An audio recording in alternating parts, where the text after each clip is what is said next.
Welcome to Number Speak. I am Amit Roshan, numerologist, vastu and life coach. आपका host और आपका दोस्त हमेशा की तरह मैं आपके जो संशय हैं, आपके जो प्रॉब्लम्स हैं, उसको न्यूमरोलॉजी और वास्तु के माध्यम से ठीक करने की कोशिश करता हूँ। मेरे वीडियो बनाने का एक ही उद्देश्य है कि आपके जीवन को मैं ट्रांसफॉर्म कर सकूं। आज का जो मेरा विषय है न्यूमरोलॉजी में, यदि आपके हॉरोस्कोप में या न्यूमरोस्कोप में राजयोग आता है, 4 5 6 का राजयोग, तो मेरी नज़र में राजयोग को मैं इस तरह से परिभाषित करता हूँ। यदि आपके न्यूमरोस्कोप में 4 5 6 की लाइन कंप्लीट होती है, यानी कि जो रिस्पॉन्सिबल नंबर है वो है 4 5 6, ये डायगोनल लाइन में होते हैं। यदि 4 5 6 की लाइन आपकी पूरी होती है तो मेरा मानना ऐसा है, या मेरा जानना कह लो ऐसा है, कि 1 in 1000 बहुत ही रेयर आता है जिसके 4 5 6 की लाइन पूरी होती है। तो आप कह सकते हो कि ऐसे लोगों को ना सफलता ढूंढती ढूंढती खुद पहुंच जाती है। अब ऐसे लोग हजारों में एक होते हैं। हर किसी के न्यूमरो चार्ट में या बर्थ चार्ट के अंदर 4 5 6 का राजयोग नहीं होता। बहुत ही रेयर पीपल होते हैं जिनके पास 4 5 6 योग है, और ऐसे लोगों को मैं कहता हूँ सफलता सफलता, अबंडेंस, प्रॉस्पेरिटी, सब कुछ इनको ढूंढते ढूंढते पहुंच जाता है। किसी चीज की कमी नहीं होती, प्रॉपर्टी, गाड़ी, प्रॉस्पेरिटी, हर तरह की सुख सुविधा इनके आगे पीछे घूमती है। आज मैं आपसे इसी विषय के ऊपर बात करने वाला हूं। तो जो मेरे चैनल पर फर्स्ट टाइम आए हैं, जो फर्स्ट टाइम मेरी वीडियो को देख रहे हैं ना, तो मेरे चैनल को जरूर सब्सक्राइब कर ले और पास में लगा जो बेल आइकन है उसे हिट कर ले, ताकि आने वाले वीडियो के आपको नोटिफिकेशन मिल सकें। और वीडियो को ज़्यादा से ज़्यादा शेयर करें ताकि अपने दोस्तों और मित्रों का भी भला कर सकें। गिव एंड टेक वाली जो लॉ ऑफ अट्रैक्शन की फिलॉसफी है ना, वो काम करती है। यदि आप अपने भले से पहले सामने वाले का भला सोचेंगे ना, तो आपका भला तो निश्चित है, यूनिवर्स सबसे पहले आप ही का भला करेगा। वीडियो को स्किप और फास्ट फॉरवर्ड करने की गलती मत करना। बिना समय गवाए अपना आज का जो टॉपिक है राजयोग, उस पर हम बात करते हैं। यदि आपके भी बर्थ चार्ट में 4 5 6 आ रहा है, मैंने आपको बहुत बार मेरी पिछली वीडियो जाके देख सकते हैं यदि आपने नहीं देखी, किस तरह से आपका ड्राइवर कंडक्टर यानी कि मूलांक भाग्यांक निकालते हैं और किस तरह से अपना न्यूमरो चार्ट यानी बर्थ चार्ट बनाते हैं। बहुत ही सरल है, आप इसके लिए लोशो ग्रिड को फॉलो कर सकते हैं। उसी के रेफरेंस से जो जो नंबर लोशो ग्रिड में दिया है ना, वही सेम नंबर आपने अपने उसी ब्लॉक में डालते जाना है।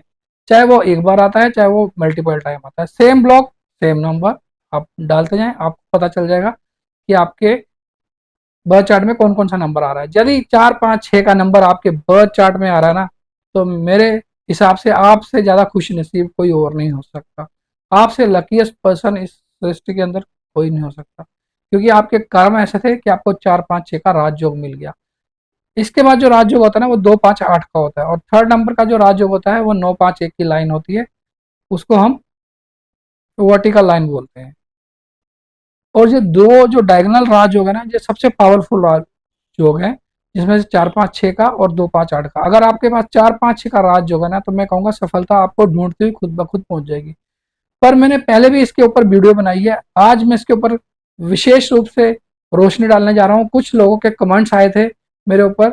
यदि आपके भी 4 5 6 की लाइन है, कंप्लीट होती है, या 2 5 8 की लाइन कंप्लीट होती है, या 9 5 1 की लाइन कंप्लीट होती है, या तीनों में से कोई एक, या तीनों या दो लाइन कंप्लीट होती है, तो आप कमेंट्स बॉक्स के अंदर जरूर लिख के मुझे बताएं कि कौन कौन वो लकीस्ट पर्सन है, कौन कौन वो ऐसा रेयर हीरा है जिनके 4 5 6 की लाइन आती है, या 2 5 8 की लाइन आती है। तो आप कमेंट्स में लिखें। 4 5 6 की लाइन जब आ रही है तो आपको सफलता खुद ब खुद ढूंढती हुई पहुंच जाएगी। पर बहुत से लोगों ने मुझे वीडियोस में कमेंट्स करे थे कि सर मेरी 4 5 6 की लाइन है और मेरे पास सफलता तो क्या, मेरा जीवन बहुत ही कष्टकारी है, बहुत ही परिस्थितियां मेरे विपरीत जा रही हैं, मेरे को कभी आज तक सफलता का मुंह देखने को नहीं मिला। तो आज मैं आपसे डेट ऑफ बर्थ शेयर करने जा रहा हूँ। नाम नहीं बताऊंगा आपको क्योंकि ये थोड़ा कॉन्फिडेंशियल मैटर होता है। क्लाइंट्स की डेट ऑफ बर्थ है, एक केस स्टडी में आपको बता रहा हूँ। मेरा एक क्लाइंट है जिसकी डेट ऑफ बर्थ है 25/9/1994, यानी कि 25 सितंबर 1994। अब अगर मैं इसका ड्राइवर निकालता हूँ ना, तो 25 का ड्राइवर जो आता है वो 7 आता है, यानी कि मूलांक से आता है। और अगर इसको मैं डेट, मंथ और ईयर को कैलकुलेट कर देता हूँ तो ये आता है नंबर 3 के ऊपर। अब 7 और 3 का जो कॉम्बिनेशन है वो बुरा नहीं है। 7 नंबर केतु का नंबर है। केतु थोड़ा डिसअपॉइंटमेंट का नंबर है, पर कहीं ना कहीं विजडम का नंबर भी है। और 3 नंबर आपको पता है नॉलेज का नंबर है। अगर हम कॉम्बिनेशन में देखें, 7 और 3 का कॉम्बिनेशन बहुत अच्छा है। आदमी की सफलता निश्चित है, पर थोड़ी डिले हो जाती है। डिले है पर डिनाइल नहीं है। मैं हमेशा ये कहता हूँ 7 नंबर वालों को आपको टीचिंग लाइन में, हीलिंग लाइन के अंदर या फिर कोचिंग लाइन में जाना चाहिए। और 7 और 3 क्लियरली इंडिकेट करते हैं आप कोई सा भी बिजनेस कर रहे हो, कुछ भी कर रहे हो, यदि आप कोचिंग लाइन में है ना, तो 101% में कह सकता हूँ आपको कोई सफल होने से रोक नहीं सकता। टीचिंग आप किसी भी लाइन में कर सकते हैं, कोचिंग आप किसी भी लाइन में कर सकते हैं। अगर आप स्टूडेंट को टीचिंग दे रहे हैं वो भी कोचिंग है। अगर आप किसी स्किल बेस्ड नॉलेज दे रहे हैं वो भी आपकी टीचिंग है, कोचिंग है। आप योगा टीचर भी हो सकते हैं, आप जिम टीचर भी हो सकते हैं, ट्रेनर हो सकते हैं। ये सब एक पार्ट ऑफ कोचिंग ही है। तो मैंने इसको यही सुजेस्ट किया था कि आपको हीलिंग में जाना चाहिए, आपको टीचिंग में जाना चाहिए, या फिर आपको कोई ट्रेनर बनना चाहिए। तो आपके लिए राह जो है जीवन की आसान हो जाएगी। क्योंकि मेरा ऐसा मानना है सफलता के लिए ना, आपका आपका रोल, आपका गोल, यानी कि आपका प्रोफेशन बहुत स्ट्रीक होना चाहिए जो आपकी सफलता दिला सके। आप छोटे काम कर रहे हैं जो उसके अंदर आपको लगता है कि आपका जो कमाने का साधन है वो सीमित है, तो आप उसको या तो एक्सटेंड करें, उसको बढ़ाएं, ताकि आपका जो जो इनकम ऑफ सोर्स है वो बढ़ जाएगा ना। तो मेन मुद्दा यही है कि यदि आप आपका काम अच्छा चुन लेते हैं जिसमें आपको आजीविका के साधन, जब बोल लीजिए, chances are more higher than, कि ऐसा ना हो कि आप छोटा सा काम कर रहे हैं जिसमें एक्सपेक्ट ही आप रोज का 1,000 रुपये 2,000 रुपये कर सकते हैं। यदि आप काम को थोड़ा एक्सटेंड करेंगे ना, उसमें आपको और चांसेस मिलेंगे आपको अपनी जो सक्सेस को बढ़ाने के। क्योंकि जब इनकम बढ़ती है तो सक्सेस अपने आप आ जाती है। क्योंकि सक्सेस के भी डिफरेंट डिफरेंट मायने हैं। किसी के लिए पैसा मायने हैं, किसी के लिए सेटिस्फेक्शन मायने हैं। खैर, मैं तो पैसे को इम्पोर्टेंस देता हूँ। शुरू से मेरा मानना है कि आपके पास पैसा होना बहुत जरूरी है। पैसा सब कुछ नहीं है, मगर ना होता है भी बहुत कुछ है। अब इसका मैंने बर्थ चार्ट बनाया ना, तो इसकी जो हॉरिजेंटल लाइन है ना, वो 4 9 2 की हॉरिजेंटल लाइन पूरी होती है, 3 5 7 की हॉरिजेंटल लाइन पूरी होती है। और जो थर्ड लाइन है उसमें 1 और 6 है, यानी कि 8 नंबर नहीं है। अब वर्टिकल लाइन देखता हूँ तो वो 4 3 की पूरी होती है। सेकंड वर्टिकल लाइन है वो 9 5 की 1 की पूरी होती है। और जो थर्ड लाइन है वो एक्शन ओरिएंटेड है, वो 2 7 6 की पूरी होती है। तो कहने के भाव ये है कि इनकी 1 2 3 4 5 लाइनें पूरी हो रही हैं। 8 जो लाइनें हैं उसमें से 5 लाइन इनकी पूरी हो रही है। 4 5 6 का राजयोग भी है, और 9 5 1 का राजयोग भी है। 2 5 में से 8 नंबर नहीं आता है, यानी कि 8 नंबर ही इनके बर्थ चार्ट में आ नहीं रहा। अदरवाइज सारे नंबर इनके पास है, सिर्फ एक 8 नंबर सैटर्न का नंबर इनके पास नहीं आ रहा है। तो मैंने इनको जब इनसे पूछा कि आपके पास तो सर किसी चीज की कमी नहीं है, आपके पास तो राजयोग है, एक नहीं है, दो दो राजयोग लेके बैठे हुए हैं आप, एक 4 5 6 का, एक 9 5 1 का। और एक्शन ओरिएंटेड हो आप, आपकी लाइफ बहुत मजे में होगी, गाड़ियां, बंगला, बैंक बैलेंस, आपको तो किसी चीज की कमी नहीं होगी। तो इस जो मेरा ये क्लाइंट था इसने मुझे बोला कि सर आप ना गलत बता रहे हो। तो मैंने उससे पूछा ऐसा हो ही नहीं सकता, क्योंकि 4 5 6 का राजयोग भी आ रहा है, 9 5 1 की लाइन भी आ रही, 2 7 6 की भी आ रही है, 3 5 7 का भी है, तो ऐसे कैसे हो सकता है। तो इस मैंने बोला कि आपकी डेट ऑफ बर्थ एक्चुअली यही डेट ऑफ बर्थ है। तो उसने कंफर्म कहा कि हाँ मेरी कंफर्म ये डेट ऑफ बर्थ है। तो अब दिक्कत कहाँ आ रही है, जब 4 5 6 है जिसको मैं कहता हूँ कि सफलता आपको ढूंढती हुई आ जाती है, 9 5 1 की भी लाइन है। तो अब ऐसे केस में कमी क्या आती है, अब ऐसे केस में कमी ये आ रही है कि नंबर आपके पास 4 5 6 है, यानी कि राजयोग तो है, पर आपका क्या रोल और गोल इस लेवल पे है कि आपको उतनी सफलता दिला सके। कि ये बंदा कह रहा है कि मैं जॉब कर रहा हूँ, जॉब भी मैं करता हूँ और छूट जाती है मेरी, पैसा आता ही नहीं है, जब आता है तो मेरे पास रुकता नहीं है। अब दिक्कत यहाँ पे ये आ गई ना कि इस बंदे को 4-5-6 का आज जो है 7-3 की लाइन है, इसको टीचिंग लाइन अपने काम में इसको जो सफलता मिलेगी ना, टीचिंग लाइन में जो सफलता मिलेगी वो कहीं नहीं मिलेगी।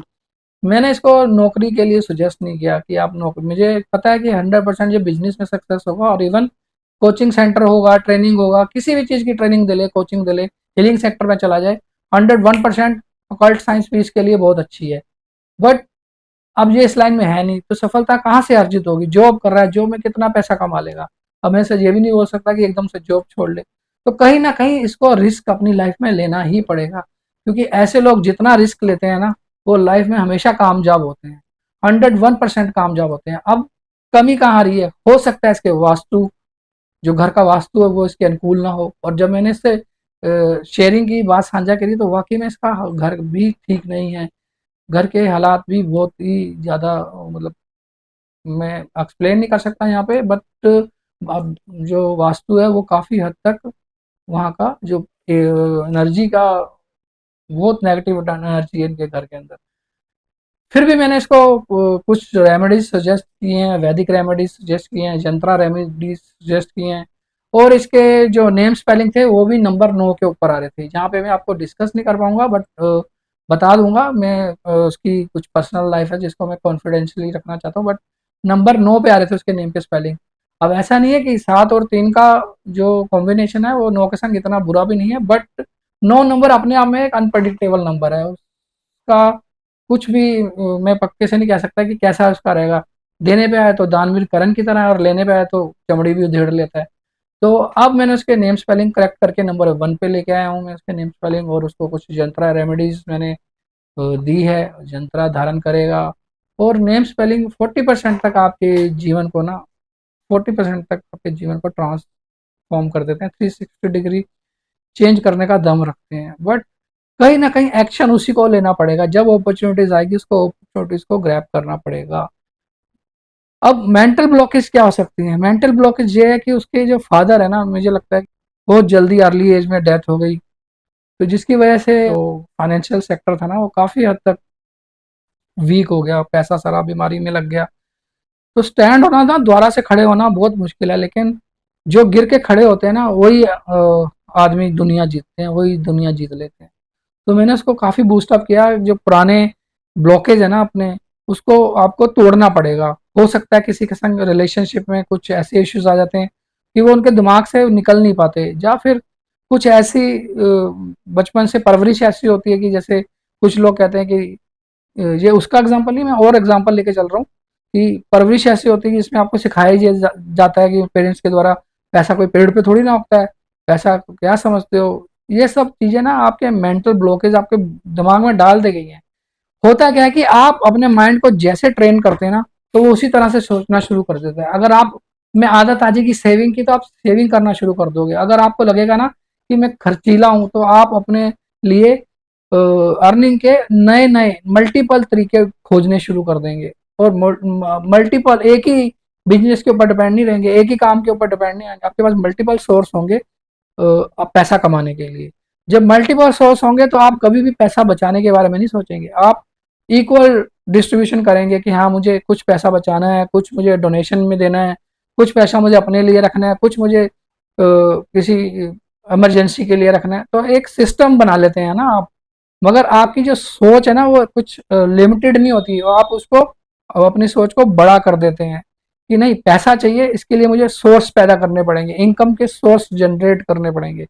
तो मेंटल ब्लॉकेज आपके हो सकते हैं कि बचपन में किसी के साथ कोई ऐसा ट्रॉमा हो गया, वो उस ट्रॉमा से बाहर ही नहीं निकल पा रहा हो, तो वो नेगेटिव, क्या जो नेगेटिविटी होती है ना वो और ज्यादा नेगेटिविटी अट्रैक्ट करती है। तो प्लीज मेरी इन बातों को ध्यान से समझिए।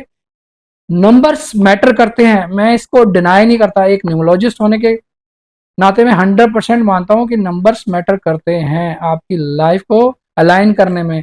मगर हर, जिस तरह से मोबाइल का हम हर डॉट डॉट कनेक्ट करते हैं तब वो ओपन होता है ना, तो आपको हर लाइफ के हर डॉट को कनेक्ट करना है, तब वो आपकी लाइफ अलाइन हो जाएगी। नंबर अलाइन करें तो आपको अपना नंबर के साथ साथ अपना बिजनेस भी अलाइन करना पड़ेगा। ठीक है, जो अपॉर्चुनिटीज आ रही हैं उससे पीछे नहीं हटना, उसको कोशिश करनी कि इसको कैसे, मैं इस अपॉर्चुनिटी को कैसे लपकूं। लपकना जरूरी है, आपका एक्शन लेना बहुत जरूरी है। कि लॉ ऑफ अट्रैक्शन हमेशा यही कहता है, उसके जो लास्ट 6 वर्ड है ना वो अट्रैक्शन में एक्शन छुपा हुआ है। बिना एक्शन के आप कुछ नहीं कर सकते। पराभव तो आपको करना ही पड़ेगा, कर्म तो आपको करना पड़ेगा। गीता में भी साक्षात लिखा है कि कर्म करना आपके वश में है। जब आप कर्म करते हो ना, किसी चीज को शिद्दत से चाहते हो, तो पूरी कायनात आपको मिलाने के लिए उससे साजिश करती है। ये लॉ ऑफ अट्रैक्शन का सबसे बड़ा रूल है। तो आपके अंदर पैशन कितना है उस चीज को लेने का, उस चीज को पाने का, किस हद तक जा सकते हो आप, उसको कैसे जीते हो। आपको जीना शुरू करना चाहिए। यदि आपके ब्लॉकेज है ना, तो आपको उस चीज को पहले से ही जीना शुरू कर देना चाहिए। मैंने बहुत से ऐसे सेलिब्रिटीज के इंटरव्यू पढ़े हैं जिन्होंने अपने आप को पहले से ही लाइफ में देख लिया था कि मैं ये अचीव करने वाला हूँ, सिर्फ दुनिया को देखना बाकी है। तो ये मैंने वीडियो बनाई है, हो सकता है आपको इससे काफी मोटिवेशन मिला होगा। और यकीन मानो, नंबर अलाइन होने जरूरी है, आपके नेम स्पेलिंग भी अलाइन होने जरूरी है आपके डेट ऑफ बर्थ के साथ। बट साथ साथ आपका एक्शन लेना भी बहुत जरूरी है, कर्म करना बहुत जरूरी है। अपने आप को कभी भी नेगेटिविटी में ना लेके जाओ, अपने आप को हमेशा पॉजिटिव रखो। पॉजिटिव रखने के लिए आपको जिस चीज से भी आप पॉजिटिव होते हो ना, वो चीजें करो आप। अगर आपको गाना सुनने के बाद पॉजिटिवनेस आती है तो आप गाने सुने, डांस करें, मगर नेगेटिविटी से दूर रहें। आपको बेकार में ऐसी न्यूज देखने की जरूरत नहीं है, ऐसी न्यूज पढ़ने की जरूरत नहीं है जिसमें नेगेटिविटी फैली हुई है। उससे क्या होता है, आपके दिमाग में ना, जो दिमाग का आपका जो एक स्विच बटन होता है ना, वो बंद हो जाता है। आपको हमेशा स्विच मोड ऑन करके रखना चाहिए। जब नेगेटिविटी आया उसको आपने डिलीट कर दिया, क्लियर कर दिया, कैंसिल कर दिया। मगर अपने दिमाग में नहीं रखनी है, अपने दिमाग में अपने पॉजिटिविटी रखनी है, हाई पॉजिटिविटी रखनी है। आप अपने आप को कैसे पॉजिटिव कर सकते हो, ये बहुत जरूरी है। आप देखेंगे सफलता झक मार के आपके पीछे आ जाएगी। अपने आप को इतना स्किल्ड कर लो कि सफलता आपके पीछे झक मार के है। ऐसा डायलॉग 3 इडियट में था। और ये इस तरह की अगर आप मोटिवेशनल चीजें देखोगे ना, मोटिवेशनल वीडियो देखोगे, जिसमें आपको हमेशा आपको उठा दिया जाता है ऊपर तक, आपके अंदर एक नेगेटिविटी को बिल्कुल खत्म कर दिया जाता है। आप अपनाओ इस चीजों को और 100% सक्सेस आपको मिलेगी। उम्मीद करता हूँ आपको मेरा ये आज का वीडियो पसंद आया होगा। यदि पसंद आया होगा तो कमेंट्स में जरूर लिखें, क्योंकि जब आप कमेंट्स में लिखते हो ना, अच्छा बुरा जैसा भी लगा हो, आप अपने आइडिया शेयर कीजिए ताकि मुझे भी पता लग सके आपको क्या चाहिए, किस तरह का चाहिए। आपके कमेंट्स ही अच्छे बुरे मेरे को बेहतरीन बनाएंगे, मैं आपके साथ और अच्छी अच्छी चीजें साझा कर पाऊंगा। इसके लिए मैं आप सबसे तहे दिल से गुजारिश करता हूँ कि मेरे वीडियो को ज़्यादा से ज़्यादा शेयर कीजिए और लोगों की नॉलेज बढ़ पाएगी इससे। और कमेंट्स में ज़रूर अपने सुझाव लिखिए ताकि मैं अपने आप को और अच्छी तरह से इम्प्रूव कर पाऊँ। तो till then bye bye, take care, मिलते हैं नेक्स्ट वीडियो में।